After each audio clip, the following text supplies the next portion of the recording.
Nous passons maintenant à la loi binomiale. Alors pour la loi binomiale, il faut définir d'abord un schéma de Bernoulli. Un schéma de Bernoulli, il va y avoir deux paramètres. Tout à l'heure, on était sur la variable, une variable de Bernoulli. Il y avait un paramètre, c'était le paramètre P qui était la probabilité du succès. Là, on va avoir deux paramètres, petit n et petit p. Alors c'est une expérience aléatoire qui consiste à répéter en fait notre épreuve de Bernoulli que l'on avait, et on va la répéter un certain nombre de fois, on va la répéter n fois. Attention, c'est très important, de façon indépendante, c'est-à-dire dans les mêmes conditions. Et donc du coup, on va avoir le paramètre n, ça va être le nombre de fois où on répète l'expérience, et petit p, c'est toujours la probabilité du succès. Ça ne change pas. Ici, on est dans le cadre donc exactement des expériences répétées que vous avez vues en classe de première. Et un exemple classique, donc on avait pris pour l'épreuve de Bernoulli le lancer de la pièce de monnaie, je le reprends ici et je vais lancer donc 10 fois de suite une pièce de monnaie. J'apprends truqué ici pour la suite pour avoir quelque chose de cohérent et pas un exemple particulier. Donc ici, la probabilité d'obtenir pile est de 0,4, la probabilité d'obtenir face est de 0,6. Ici, on a bien un schéma de Bernoulli. Donc, on a un schéma de Bernoulli. J'ai deux possibilités possibles. Soit je prends pile en succès, soit je prends face en succès. Je vais prendre pile. Hein. On a un schéma de Bernoulli, de paramètres, donc de paramètres 10 et 0,4 en prenant pile comme succès. Autrement, j'aurai bien entendu de paramètres 10 et 0,6. Voilà cette chose-là. Maintenant, on voudrait calculer des probabilités. Donc ici, calculons par exemple la probabilité d'obtenir je vais prendre, allez, 6 succès. Donc 6 succès, c'est-à-dire 6 fois pile. Et donc, si on a 6 succès, je vais donc avoir 4 échecs. Alors, ici, on a vu en classe de première, quand on était dans le cadre des expériences répétées, on pourrait construire un arbre pondéré. On pourrait construire un arbre pondéré. Mais un arbre pondéré, attention, ici, étant donné que j'ai répété 10 fois, ici, j'ai à 10 étages. Donc, si on veut construire un arbre pondéré à 10 étages, ça va être un petit peu compliqué, puisque on va partir ici, comme ça, pour la première, je vais avoir, bien sûr, ici,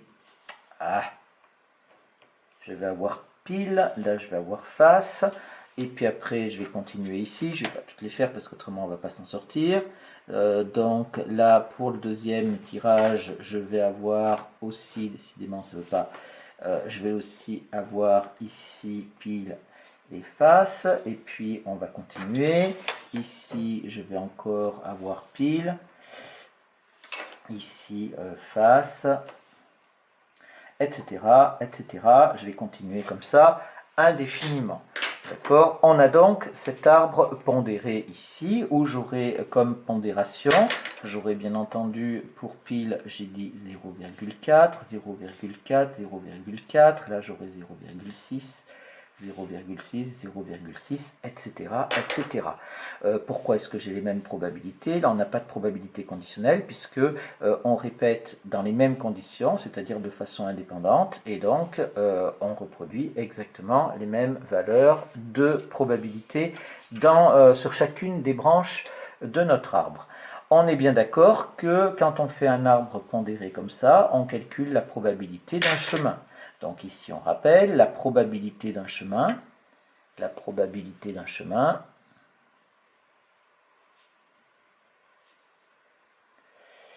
est alors égale, eh bien, si vous vous rappelez ce qu'on faisait avec les probabilités conditionnelles, eh bien, c'est égal au produit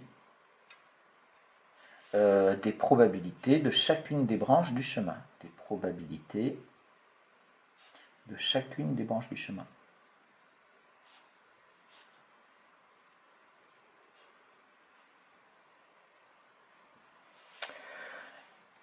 Et ici, attention, donc la probabilité dans ce cas, un chemin qui comporte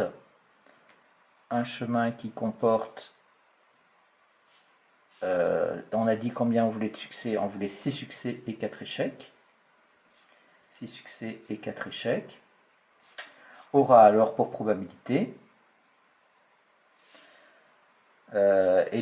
tout simplement, on va multiplier les branches du chemin. Donc on a 6 branches à 0,4 et on a 4 branches à 0,7. Donc il aura pour probabilité 0,4 à la puissance 6 multiplié par 0,6 à la puissance 4 ici. Le problème, c'est qu'il reste à savoir, combien il y a de chemins. Il reste à savoir combien il y a de chemins avec 6 succès et 4 échecs. Puisqu'en fait, les succès et les échecs, on peut les répartir n'importe où sur les 10 tirages. Je peux avoir 6 succès et puis après 4 échecs, ou je peux avoir 5 succès, 1 échec, 1 succès, 3 échecs, etc. etc. On ne sait absolument pas comment est-ce qu'on va obtenir tout ça. Revenons ici au système d'arbres schématiques, donc système de cases, mais en l'adaptant aux arbres pondérés. C'est-à-dire qu'on ne va pas faire des comptages, mais on va multiplier les probabilités. Donc j'ai symbolisé ici chacun des 10 tirages, et il faut que je positionne là-dedans. Si, voilà, il faut positionner les 6 succès parmi les 10 cases, les 10 cases. Et donc, qu'est-ce qu'on va faire? Donc, on veut savoir combien est-ce qu'il y a de façons. Donc ici, il faut choisir 6 cases parmi 10. Et en fait, vous voyez qu'on revient ici dans ce choix des 6 cases parce que en fait, là, il n'y a pas d'ordre, hein, mais il faut savoir exactement sur quel tirage, en fait, est-ce qu'on a eu nos succès. Et si on dit qu'il faut choisir 6 cases parmi 10, eh bien, on retombe exactement sur les nombres binomiaux. Il y a donc, ici, 6 parmi 10, ici, emplacement possible.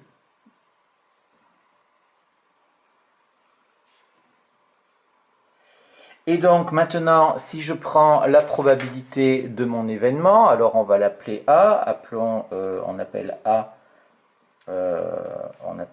l'événement obtenir 6 fois pile. Eh bien on a donc la probabilité de notre événement A qui va être égale à quoi? J'ai donc mes 6 succès, c'est-à-dire 0,4 à la puissance 6, mes 4 échecs, 0,6 à la puissance 4, et j'ai mon nombre de chemins qu'il y a dans l'arbre, ou mon nombre de positionnements. Ça nous fait ici 6 parmi 10.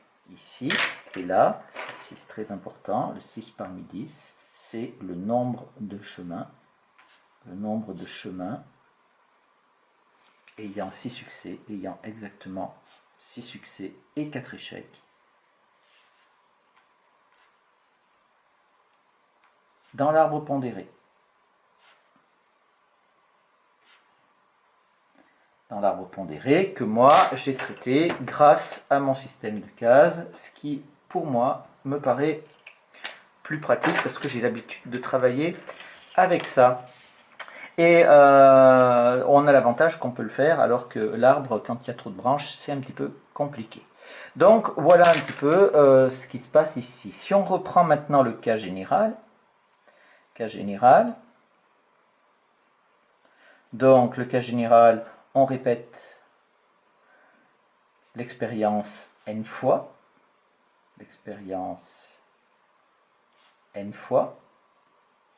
le succès A pour probabilité P,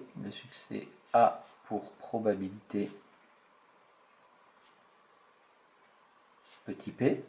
Et donc, si je calcule, si on prend l'événement A, c'est obtenir K succès. Donc, avec K, bien entendu, qui est inférieur ou égal à N. D'accord ? eh bien, je vais avoir la probabilité de mon événement A, qui va être égale donc à la probabilité ici du succès P, j'en veux K, donc ici obtenir K succès. Ici, je peux dire donc N-K échec. D'accord, donc j'ai mon succès à la puissance K, j'ai mon échec, je rappelle que c'est 1 P à la puissance N-K, et ici, je vais avoir mon nombre de chemins, c'est-à-dire K parmi N. Pardon, K parmi N ici. Donc ici, nombre de chemins.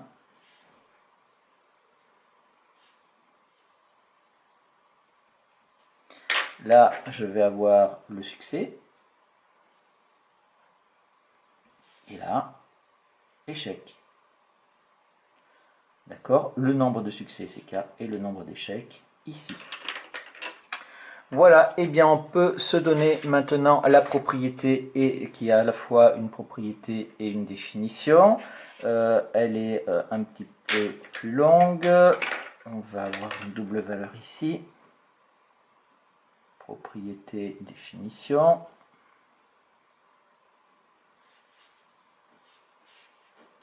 Dans un schéma de Bernoulli, donc deux paramètres de Bernoulli, deux paramètres petit n et petit p. On considère la variable aléatoire grand X égale, attention, qu'est-ce qu'on comptabilise ici? Eh bien en fait, on comptabilise le nombre de succès en fait, c'est ça, hein, on répète notre expérience un certain nombre de fois et on veut voir combien de fois on a gagné, combien de fois on a perdu. Donc la variable aléatoire grand X égale au nombre de succès. A pour loi de probabilité. Alors, ici, on ne peut pas donner un tableau. Pourquoi est-ce qu'on ne peut pas donner un tableau? Tout simplement parce qu'il y a trop de valeurs. N peut prendre n'importe quelle valeur. Donc, on va donner ici la probabilité que la variable aléatoire grand X prenne la valeur K, c'est-à-dire qu'il y ait K succès, qui va être égal donc, à ce qu'on a mis ici, K parmi N, multiplié par P à la puissance K, multiplié par 1 moins P à la puissance N moins K, avec K qui est compris entre 0 et N. Bien sûr, on peut avoir au minimum 0 succès et au maximum K succès. Cette variable aléatoire, je vais reprendre la même formulation que pour l'épreuve de Bernoulli. On dit que cette variable aléatoire,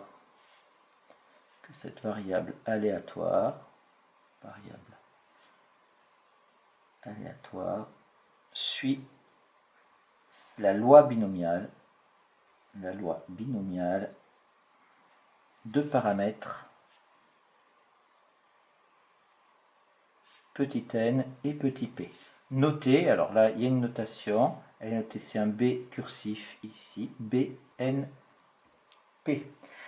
On a en propriété l'espérance de x qui est égale à np, la variance de la variable aléatoire qui est égale à np facteur de 1 moins p, et l'écart type qui est égal à racine carrée de np facteur de 1 moins p.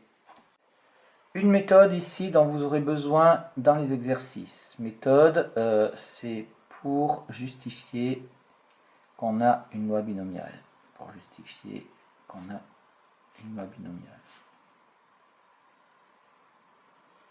Alors, il y a 3 points à vérifier. Le premier point, c'est décrire l'épreuve de Bernoulli.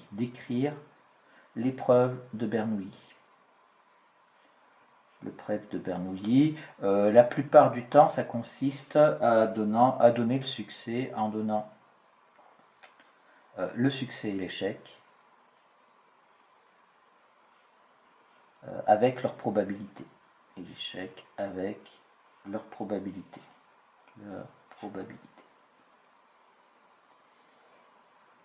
Ensuite, la deuxième chose qu'il faut faire, c'est indiquer qu'on répète n fois. Alors attention ici, de façon indépendante. Ça, c'est essentiel. Si vous ne mentionnez pas ça, alors vous ne pouvez pas justifier qu'on a une loi binomiale. Il faut vraiment mettre ça de façon indépendante. C'est très très très important. De façon indépendante, l'épreuve de Bernoulli.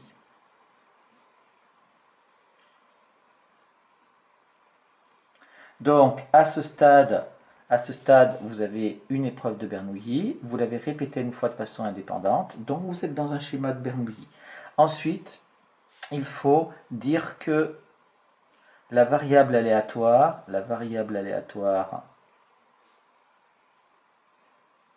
grand X est égale au nombre de succès. Toujours. Au nombre de succès. Et une fois que vous avez fait ça, eh bien c'est bien, vous pouvez en conclure. Conclusion. Vous avez tout dit, c'est-à-dire vous avez votre épreuve, vous l'avez répété un certain nombre de fois de façon indépendante, votre variable aléatoire est égale au nombre de succès. Conclusion, grand X suit la loi binomiale de paramètres n et p. Voilà comment est-ce que vous allez pouvoir faire ça dans les exercices. C'est toujours dans cet ordre-là. Il y a ces trois choses au strict minimum. On peut en mettre plus. On peut mentionner au passage qu'on a un schéma de Bernoulli pour utiliser tout le vocabulaire. Mais ça, c'est le strict minimum qui est indispensable pour justifier qu'on a une loi binomiale. Une dernière remarque. C'est tout simplement que des fois dans les exercices, le fait qu'il y ait une loi binomiale, ça sera indiqué par le fait qu'on mentionne, souvent, l'indépendance des différents tirages.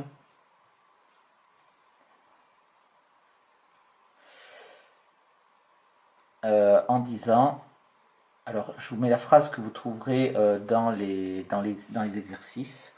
On peut assimiler à un tirage successif avec remise, à un tirage successif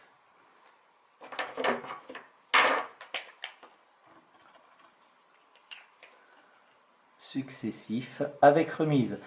Pourquoi? Vous savez que quand il y a remise, ça veut dire qu'on recommence l'expérience exactement dans la même condition. Et donc c'est pour ça qu'il y a indépendance et on répète toujours la même chose. Et donc on est bien dans un schéma de Bernoulli la plupart du temps.